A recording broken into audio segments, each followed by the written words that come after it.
रूस ने पिछले 48 घंटों से ड्रोन से इतने ताबड़तोड़ हमले कर डाले हैं कि यूक्रेन के कई इलाकों में तबाही की तस्वीरें सामने आई हैं। ज़ेलेंस्की का आरोप यह है कि रूस जानबूझकर रिहायशी इलाकों पर अब निशाने साध रहा है, उन पर हमले कर रहा है और बेकसूर लोगों की जानें ले रहा है। इससे पहले यूक्रेन ने रूस के तेल डिपो पर हमले किए थे।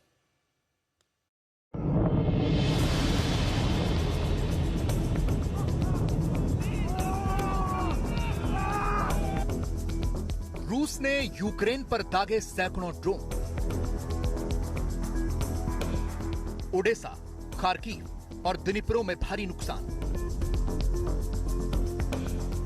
2 की मौत, 7 घायल, कई इमारतों में लगी आग।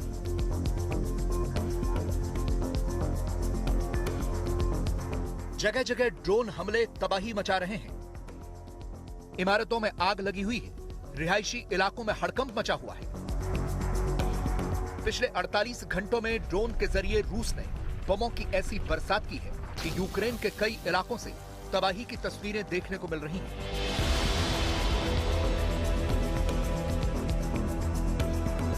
शुक्रवार को ही रूस ने 400 से ज्यादा ड्रोन दाग डाले। इनमें ज्यादातर ड्रोन शाहिद थे, जिन्होंने नुकसान ज्यादा पहुंचाया है। यूक्रेन के एयर डिफेंस सिस्टम ने उन्हें रोकने की कोशिश की, लेकिन कई ड्रोन को वो अपना निशाना साधने से नहीं रोक सका।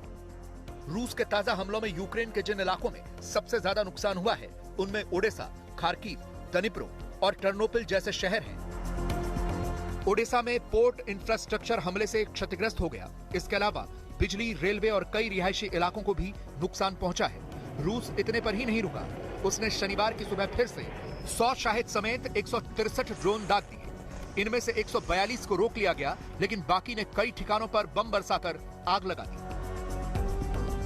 दूसरी तरफ रूसी फौज डोनेट्स और जेपोरिजिया जैसे इलाकों में भी हमले तेज कर रही है।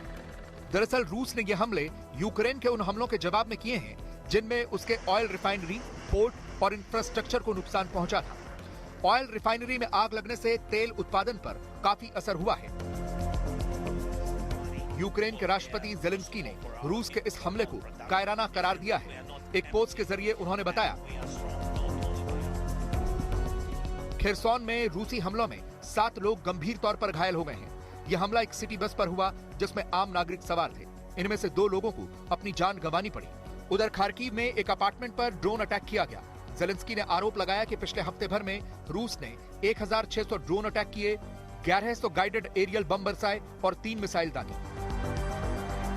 ज़ेलेंस्की ने साफ कहा कि यूक्रेन रूस की इन हरकतों का मुंहतोड़ जवाब देगा और इसके लिए अपने दोस्त देशों के साथ मिलकर अपनी सैन्य ताकत को और मजबूत करता रहेगा।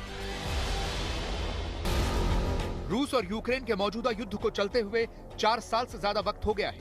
लाखों लोग अपनी जान गंवा चुके हैं। तबाही के निशान हर शहर में नजर आते हैं और यूक्रेन के कई इलाकों पर रूस कब्जा भी जमा चुका है। लेकिन सीजफायर की तमाम कोशिशों के नाकाम होने के बाद ना तो रूस पीछे हटा है, ना ही यूक्रेन ने घुटने टेके हैं। नतीजा, दोनों तरफ बमबारी से बर्बादी बढ़ती जा रही है। आज तक ब्यूरो।